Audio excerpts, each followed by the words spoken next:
Мальчик с пальчик. Это сучочек, обыкновенный сучочек.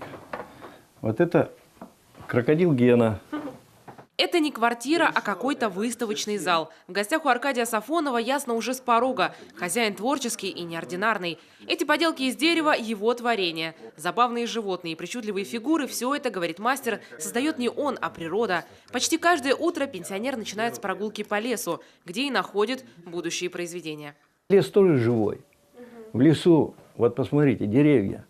Один живет легко, вздыхая, идет кверху. Другой живет вопреки всему, но выживает.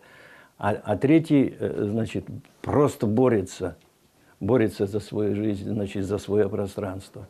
Они живые. И вот в лесу я смотрю различные, ну, такие диковинки, что ли. Вот смотришь, идет на березе такой нарост, красивый.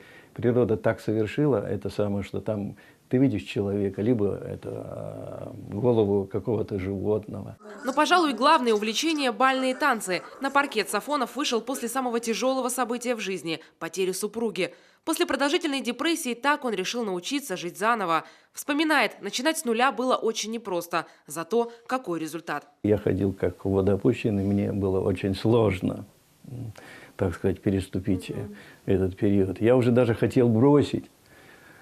Но потом, как бывает у всех лыжников, идешь, доходишь до определенной точки, критической точки, все, больше сил нет, дальше идти нет. Думаю, все брошу.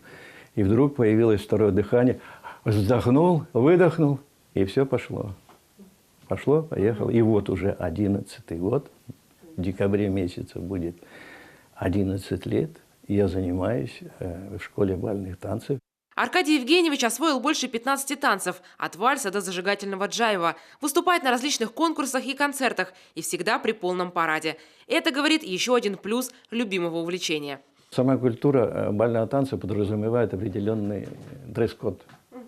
Мужчина – это черные брюки с лампасами, белая рубашка с лыжным воротничком, значит, белая бабочка, фрак и белые перчатки. Вы же сами понимаете, вот когда ты в это одеваешься, ты себя чувствуешь, ну, на определенной высоте, что ты не такой, как все, что тебя как-то поднимают, парить начинают.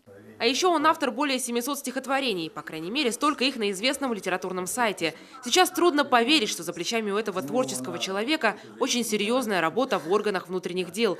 Начинал Сафонов в Инте с профилактики детской безнадзорности. Был такой, я не буду говорить, мальчик, который вел,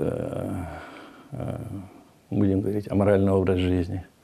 Встречался с женщинами легкого поведения, в общем, познал взрослую жизнь очень рано. Ну и в результате моих бесед я его убедил.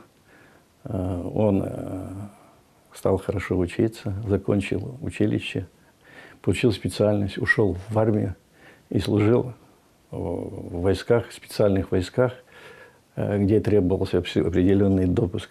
Но он служил. И когда он пришел с армии, он пришел ко мне и сказал: спасибо вам, Аркадий Евгеньевич, вы меня, так сказать, отвели вовремя. Для него пенсия в первую очередь масса свободного времени, а заслуженный отдых, уверен Аркадий Сафонов, должен быть активным. Кстати, недавно его утренние прогулки стали еще полезнее. На день рождения дети подарили велосипед. Таисия Жакова, Дмитрий Ведерников, телеканал Юрган, Сыктывкар.